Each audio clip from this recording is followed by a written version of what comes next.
안녕하세요. 전 시간에 이어서 이번 시간은 민족의 문화를 지킨 위창 선생에 대해서, 즉 오세창 그 선생에 대해서 설명을 드리고자 합니다. 여러분들이 위창 오세창 선생의 서체와 전각을 지금 보고 있는데, 실질적으로 이 전각이라는 것은 뭐냐면은 어떤 그림을 그리거나 또 글을 쓰면은 거기에 납관하는 것이 있습니다. 그게 전각입니다. 또한 이 사람이 그 서체는 아주 이 좋은 그 서체로 해서 했는데, 가장 중요한 것은 요 오세창 선생이 33인의 대표였습니다.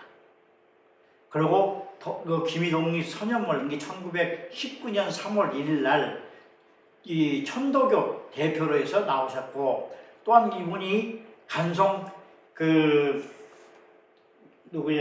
간송 선생에 대해서 바로 이 전영필 선생에 대해서 실질적으로 모든 것을 영향을 미쳤기 때문에 이 재력이 있는 간송 선생이 우리 한국의 고유 쭉 내려오고 있는 모든 보물급, 이걸 많이 모아놨던 겁니다. 이 간송 선생은 바로 오세창 선생이 아니었으면은, 이 사람은 뭐냐면은 원래 역관 출신입니다. 간송 선생이. 또한 이 오세창 선생도 마찬가지 역관 출신입니다. 그래서 실질적으로 이 조선조 말기에는 역관들이 돈을 많이 벌어가지고 실질적으로 중국과 교역과 중국에 대한 교역, 일본에 대한 무역을 실질적으로 그 사람들이 다 했습니다.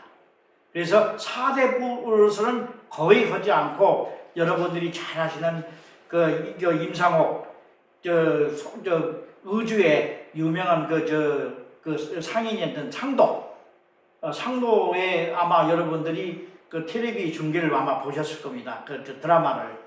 상도에 나오는 임상옥 선생이 원래 그 사람도 마찬가지 역관 출신입니다. 아버지도 역관이고.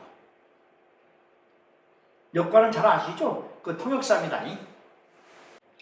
오세창 선생은 역관이자 부한말 때 선각자로서 선각자인 오경록의 차남으로, 이분이 바로 해반이, 우리가 이제 6.25가 발발해서 1950년도에 6.25가 생겨서 6월 25일에 생겨가지고 바로 53년 7월 29일 날 휴전을 했습니다. 개성에서 휴전을 하려는데, 바로 그때 이 휴전이 끝난 다음에 90세로서 운명을 하셨습니다. 또한 부친 오경록은 승록대부, 즉 조선조 때는 정일품을 시작해서 정구품까지 있습니다. 근데 그 중에도 있지만은 정일품에서 구품까지 있는데, 그 중에서 당상관은 종상품까지가 당상관, 즉 경애로 보면은 근정전 앞에 다 폐말이 있습니다. 동쪽에 있는 사람은 무인이고 서쪽에 있는 사람은 문인입니다. 그래서 거기에 올라가는 것이 당하관 해서, 이게 뭐냐면 당하관은 정사품에서 종육품까지 해서 당하관인데, 원래 당상관은 부인도 명령계 소위 임명장이 똑같습니다.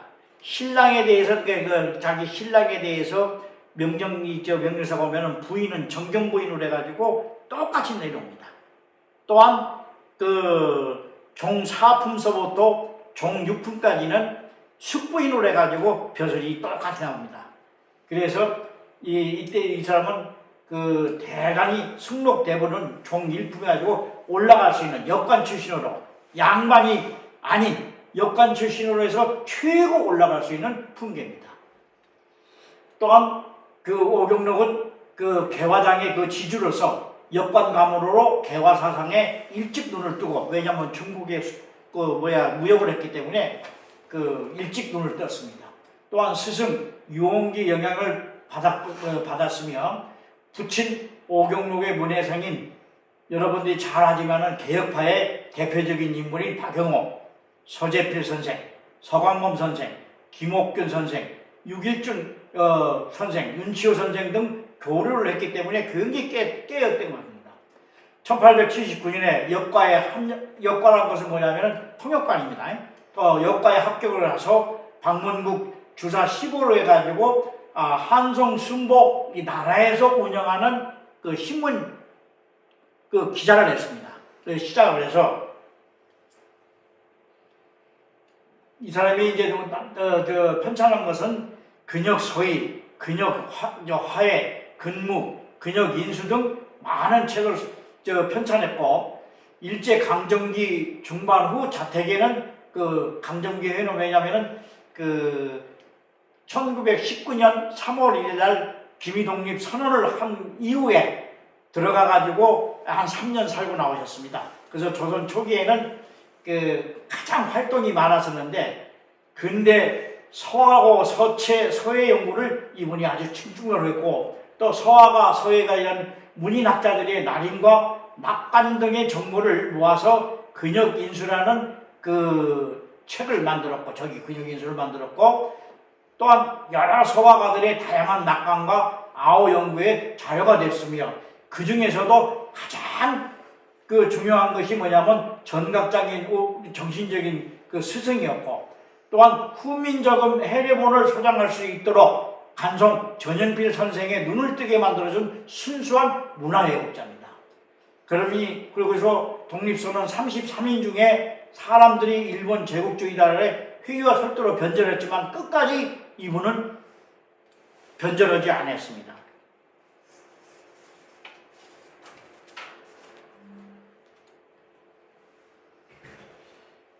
이분은 1894년, 즉 고종 31년에 군국 기무처 남청 총재 비서관을 했었고, 우정통신국장, 그러니까 지금은 최신부 장관입니다. 통신국장을 역임했고, 1995년에 10월에는 을미사변 직후에 권동진, 정남교 등과 같이 일본으로 도망갔습니다. 왜냐하면 개혁파를 그때 죽인다고 해가지고. 그래서 피신했다가 귀국을 했고, 1896년이 뭐냐면은 바로 을미사변. 을미사변이 1895년대에 발생했는데, 이게 이제 건양은 1년은 뭐냐면은 황제라고 이제 그 조선조에서 끝나고 황제라는 칭호를 그때 했기 때문에 건양 1년입니다.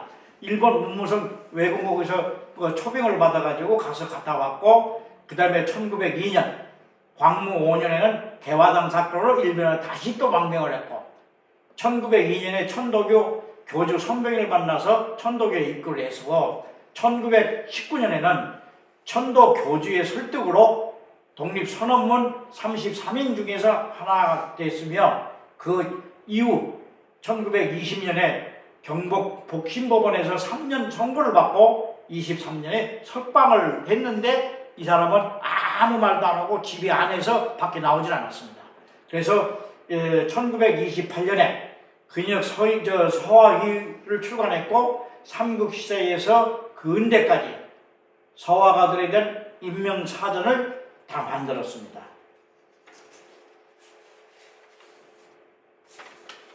뿐만 아니라 이분은 가장 중요한 우리의 보물을, 간송 선생이 여유가 많았습니다. 굉장히 조선의 제일 부자라고 했었는데, 간송 선생한테 알려줌으로써 바로 가장 중요한 이 훈민정 해례본을 발견을 언제 했느냐면 1904년도에 발견을 했던 거예요.